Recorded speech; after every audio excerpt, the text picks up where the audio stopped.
Yes, I used to be the National Security Advisor to the Prime Minister of Israel.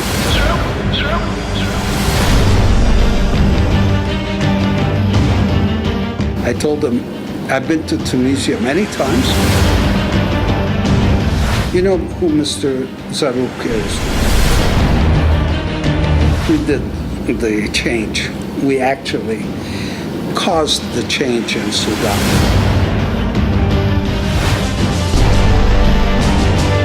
Mrs. Qarui was there too. Ghazi was there. We had interesting conversation, incompetent, and sorry to say also stupid.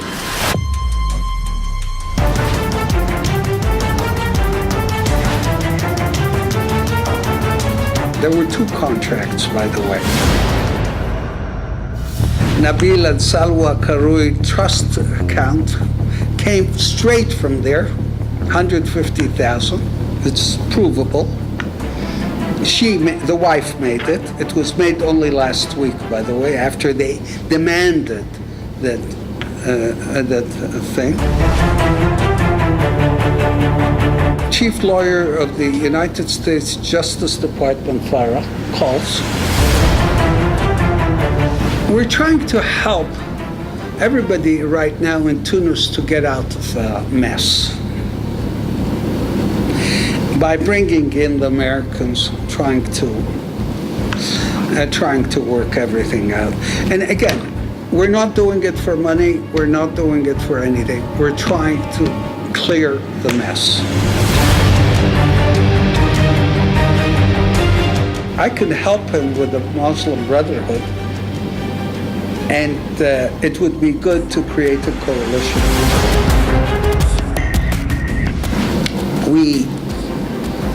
We presented it to him, and he said it's a good idea because this will stabilize Tunisia if we do a coalition that would have both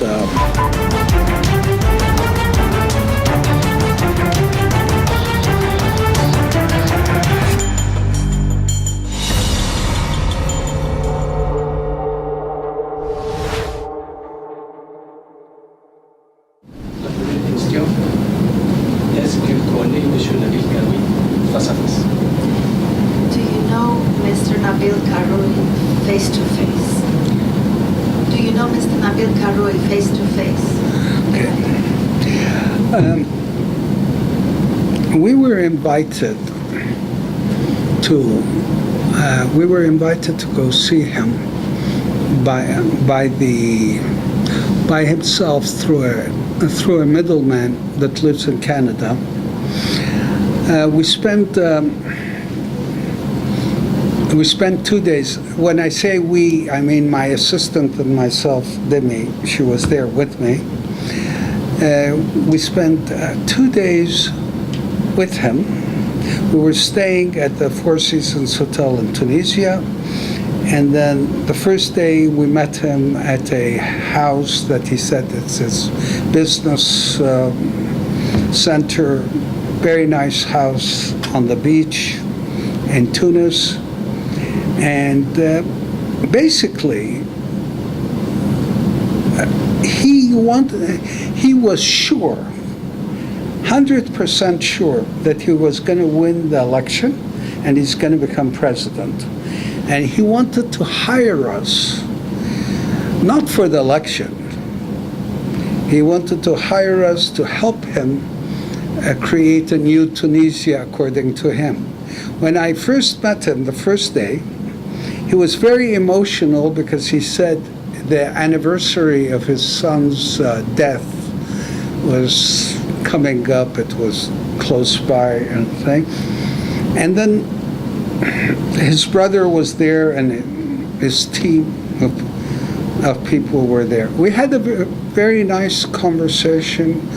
We spent hours together talking about the possibilities of creating his presidency as a peace presidency in the region. He wanted us to put together the warring sides in Libya to bring to Tunis. and he wanted to call it, create a peace center in Tunis after his son's name.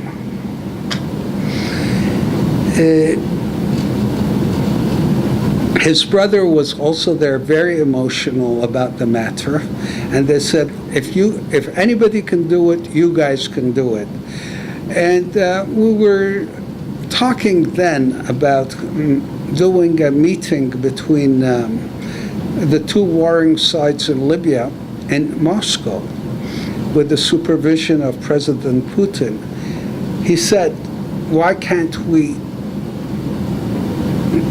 because he was so sure that he was going to win in the first round, why can't we wait and bring them here and invite President Putin to come? That's on the one side of it. On the other side of it, he wanted to get Tunisia out of the French orbit and bring it into the orbit of the United States. He was an Anglophone. He spoke English. His brother spoke English. The people he worked with spoke English. Okay, this was the first. This is to set how the meetings started. It was very emotional, very practical, very interesting thing. But right off the bat, he says, I do not have the right people. The people around me are not very good. I told him, I've been to Tunisia many times. Tunisian people are very smart, very educated. I'm sure we can find a whole team to help you. And that was his thing. And he was impatient to get started. And we were talking about very different subjects that we can work with. That was the first day. Second day, we were invited to his house for dinner. Demi and I were there. That's the day the first contract was signed. There were two contracts, by the way. Il y a un contrat signé par Monsieur Nabil directly? No, let me explain. The first contract, he wanted it with our UK affiliate. We have a company in England that works with us. It was signed by me, and not by me. It was signed by our UK director on the one side, and by Mr. Yusuf Zarrouk on the other side, who was there with him at the house. They were all together there. You know who Mr. Zarrouk is? Yes. Okay. And that was the first contract. Anyway, it was a very pleasant evening. We even had the best, very good sushi. Mrs. Karui was there too. Ghazi was there. We had an interesting conversation. The first contract was signed there, and it called for a payment of $1 million. The first contract is exactly a mirror of the contract that was published. Now, we'll get into detail, I think. And the evening finished only because I had to go with them to the airport. We had a 2:10 a.m. Air France flight to Paris. So we had to leave. So the evening was very long, very interesting, and he was talking of his vision of Tunisia after he becomes president. And he was sure that on the first round he will win. And he showed me the polls at the time. There were 34% for him, and the closest one was 16% behind.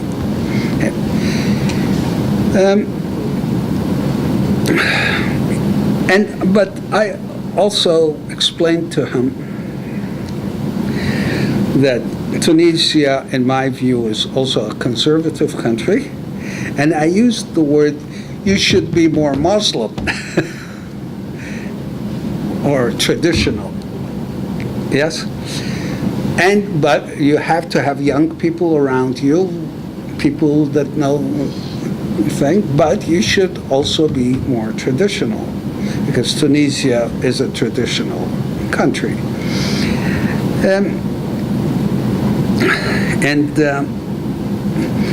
He approached us, we believe, he also said so, because we have consultancy agreements in Sudan and in Libya. But in Sudan, it was very interesting. At the time, he said, you showed how successful you were in Sudan, because we did the change. We actually caused the change in Sudan. Okay. Anyway, so we got to know each other closely over 2 days, and then after I came back to Montreal, there was at least 6-7 times a day talking on the phone back and forth here with him over things, and he kept on, and he wouldn't say why on the phone. He said, I want you back in the next 2-3 days.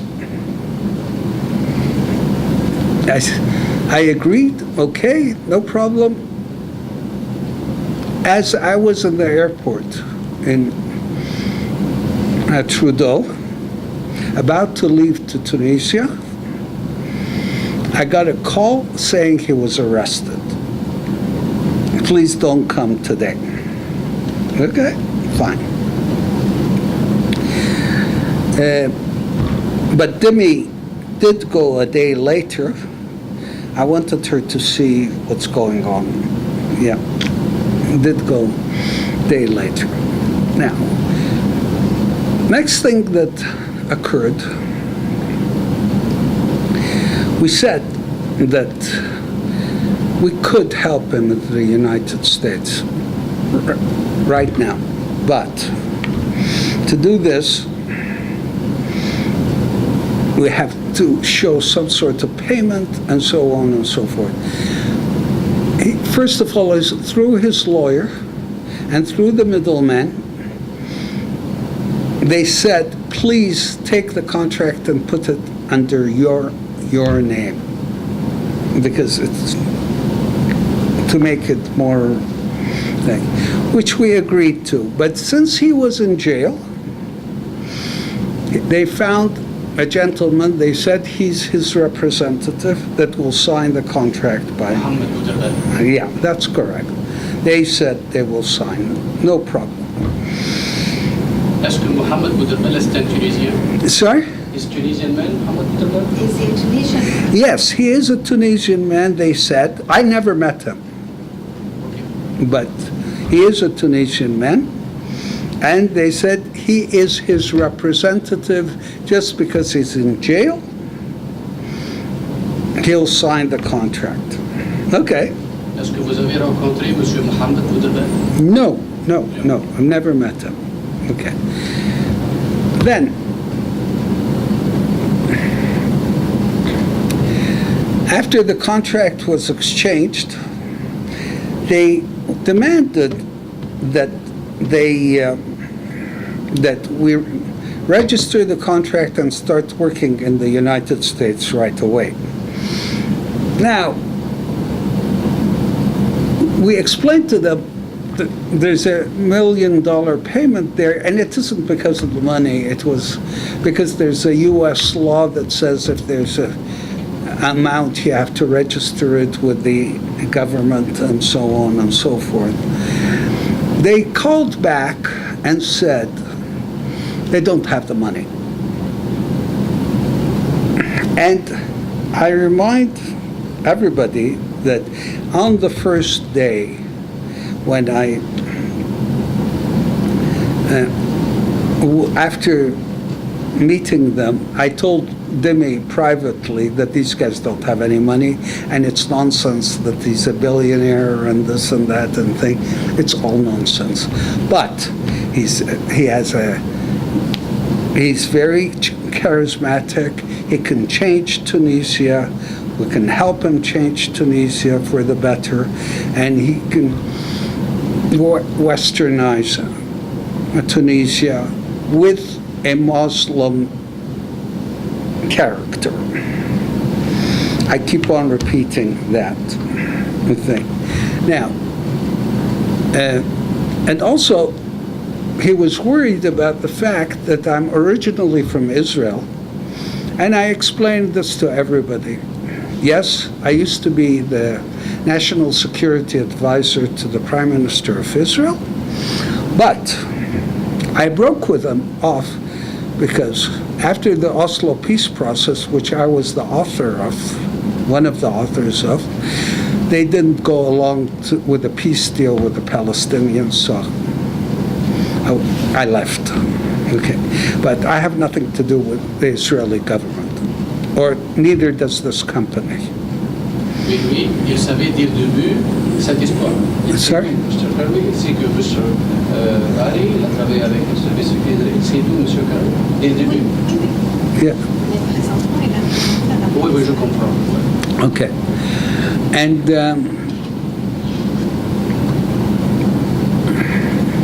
we really were excited to help him change the face of Tunisia.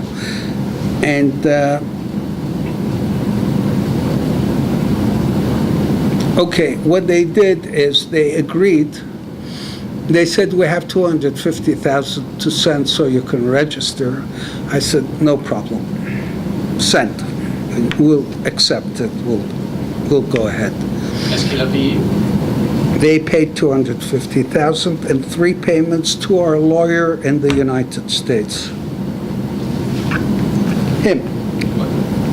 He happens to be here. He didn't come for you. He was here for Another meeting. another meeting. Okay. But he's our lawyer in the United States. And he's also takes the money.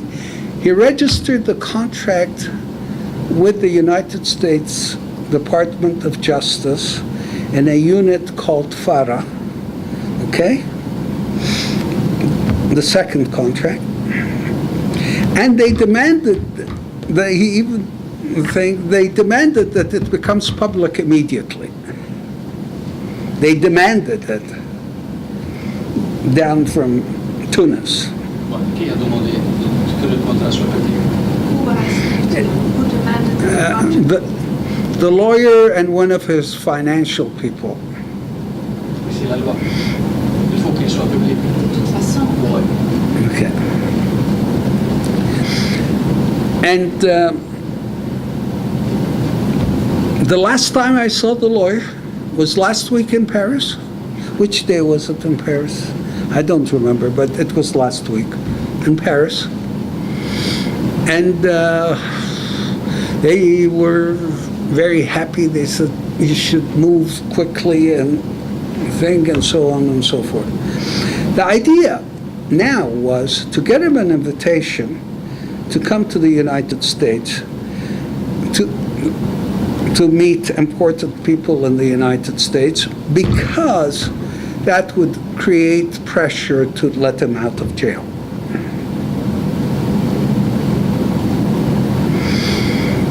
Suddenly, out of the blue,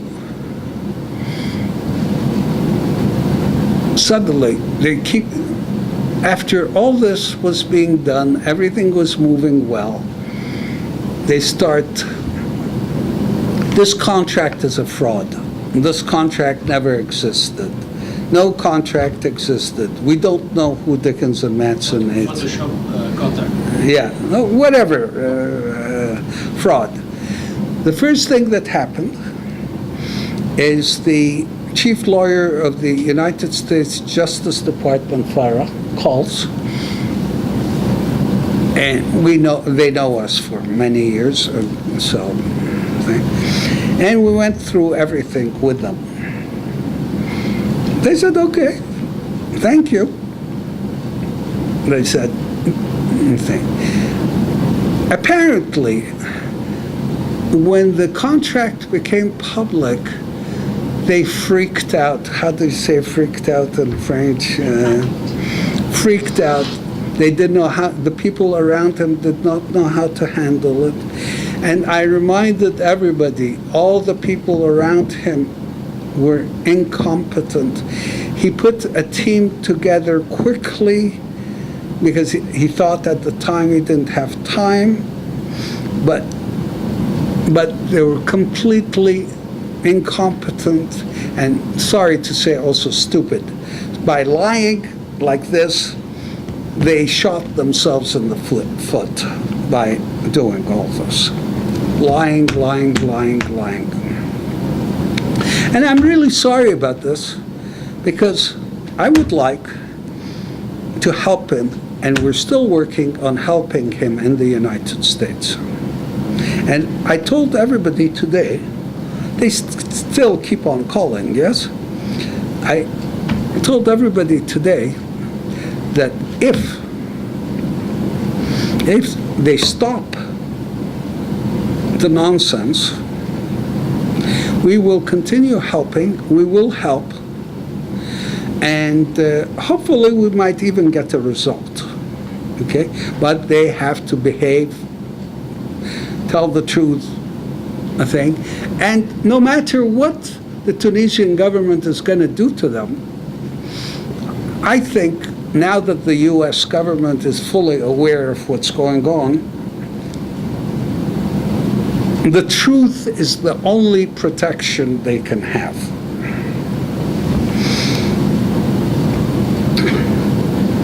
And the payments were made. I didn't go into the Nabeel Karoui, Nabil and what's the name of Salwa? Yeah, Nabil and Salwa Karoui trust account came straight from there, 150,000. It's provable. The wife made it. It was made only last week, by the way, after they demanded that thing. Il a reçu de l'argent récemment de la famille Karoui. La semaine passée. De nom de qui a payé, c'est ça?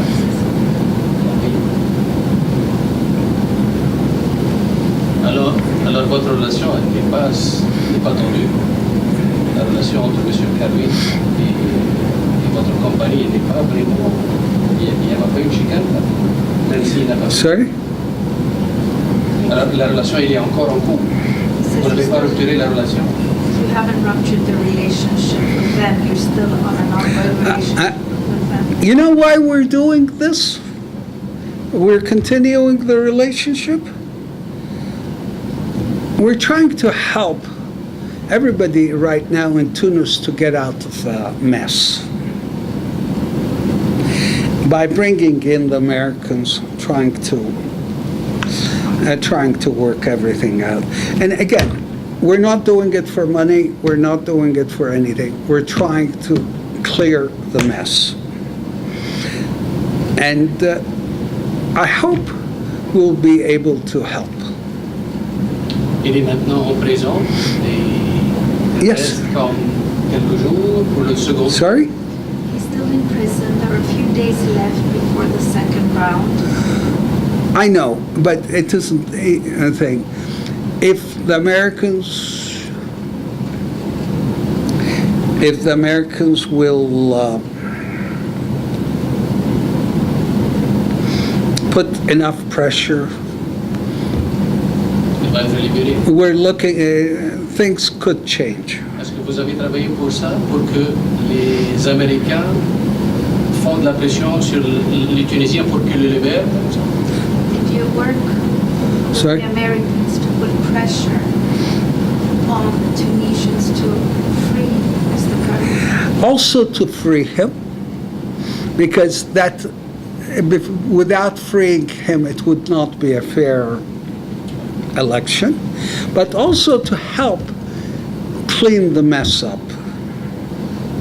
Not me, the American government together with the Tunisian government.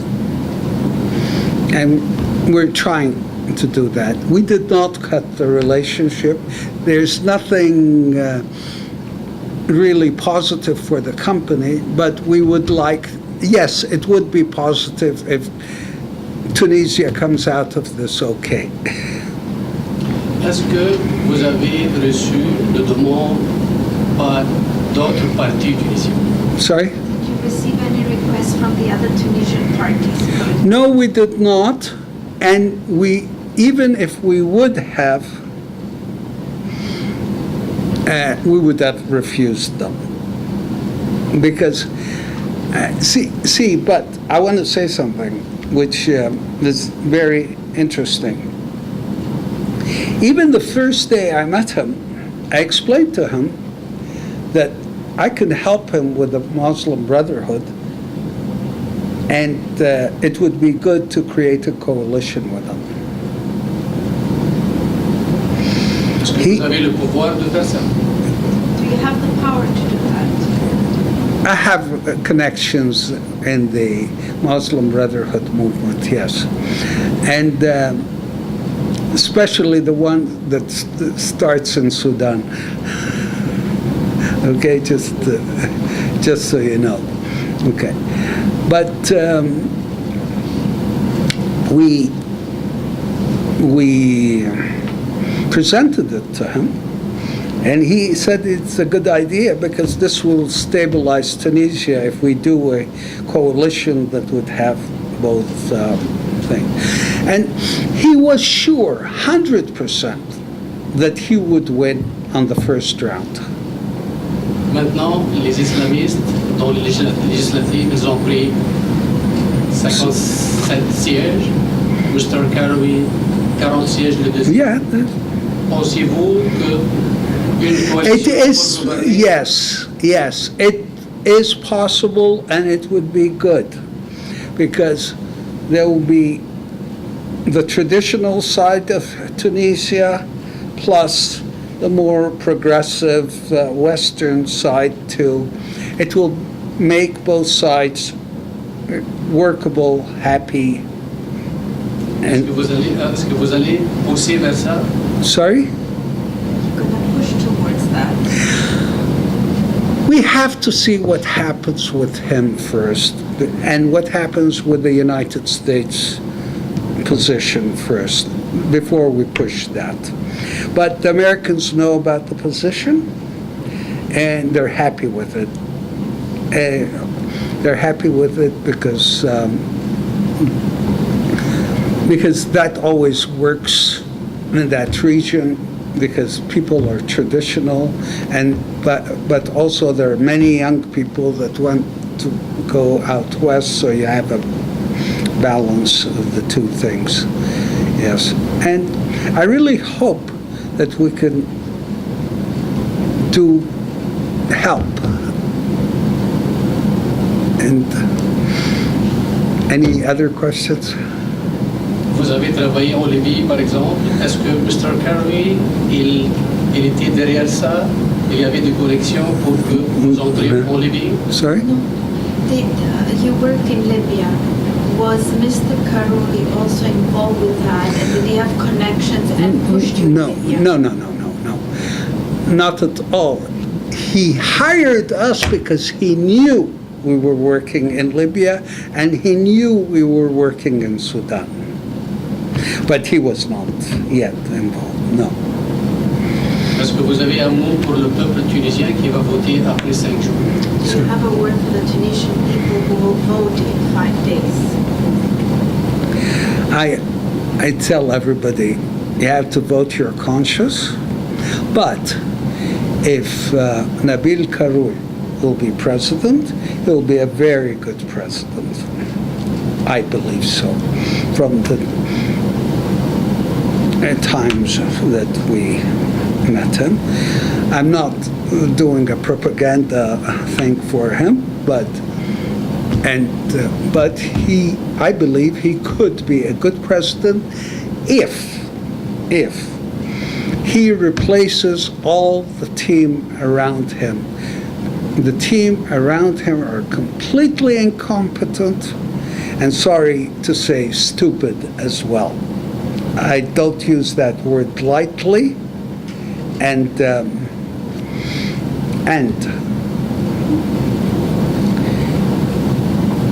they all have to be removed. And he mentioned it to me on the first day we met. And I explained to Tunisian people are smart, they're educated. We can look for young people from both sides of the thing. There's no problem. But I don't know how he was able to, he picked one after the other that are thing. Merci pour l'interview. C'était le peuple tunisien. Il attend que vous parlez. Enfin, maintenant que vous avez parlé, il va connaître beaucoup de choses. Parce qu'il y avait des choses ambiguës, floues, des dits, des contre-dits. Maintenant, je crois que la réalité elle est là. Et chacun va choisir qu'est-ce qu'il veut et le président qu'il veut. Thank you very much. Okay.